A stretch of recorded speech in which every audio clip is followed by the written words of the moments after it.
Something else I'll explain about my bow setup. This is a keeper. You know, when you're pull something out here, pull out my future turkey arrow. So this is my keeper right here. Well, I've got some. This is probably not a good arrow to show that.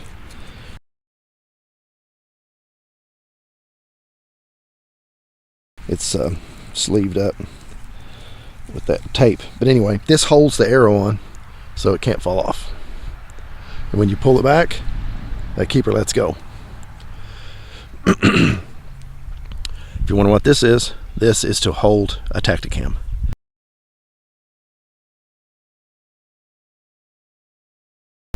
I've got, these are rubber bands that cut off a bicycle tube.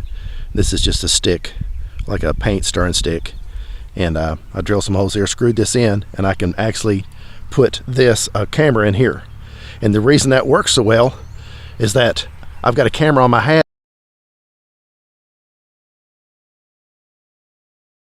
and I'm using it to film wildlife, whatever. But when I'm going to make the shot, this is where this is at. Wherever my arrow was pointing is where the camera's pointing.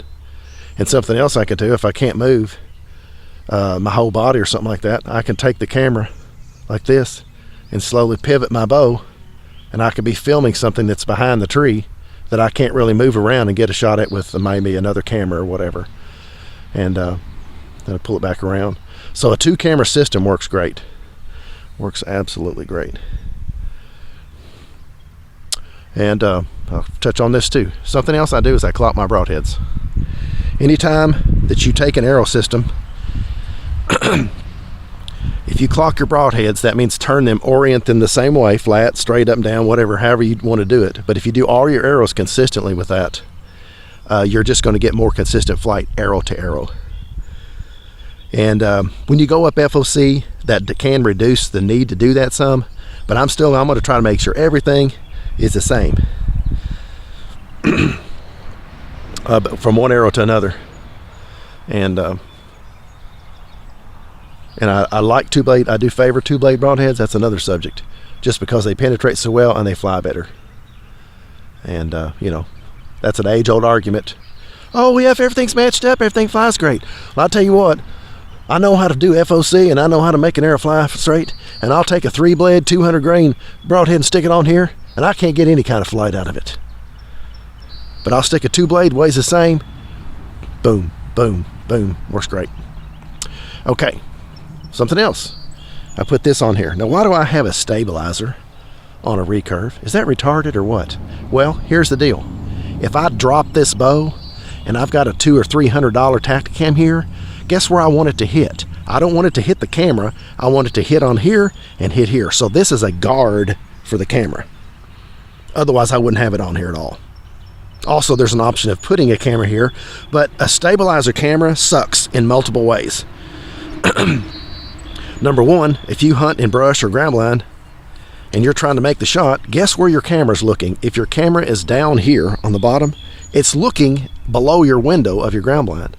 If it's up here, it's looking through the window. But another thing I found, the closer your camera is to your arrow or to the center of your bow, the less shake you get when you shot vibration. Because anytime, the further away it is from your arrow, the more that camera's going to move. So I don't like putting cameras down here for because of ground blinds. And you know, if you're behind some brush or behind some weeds, you're trying to shoot up over them. Well, your arrow, you're looking over the weeds and the brush to make your shot. But guess what? Your camera's looking at the weeds. But if it's up here, because if you look at a cant on the bow, where's your camera? It's almost directly over. When you cant your bow, the camera's sticking out, and it's almost directly over the arrow. And it's probably about 3.5 inches, maybe 4 inches, yeah, to the center of the camera from the arrow. And so it works. That's a great orientation. Now, I didn't put it down here in the shelf because it blocks my view. I had to move it up here on the limb, and I just drilled some holes. You know, some people cringe when they start drilling holes in their nice $400 or $500 recurve, but you know what? It's a tool for me. And you know, olive drab is my favorite color. not shiny, glossy bow limbs. There you go.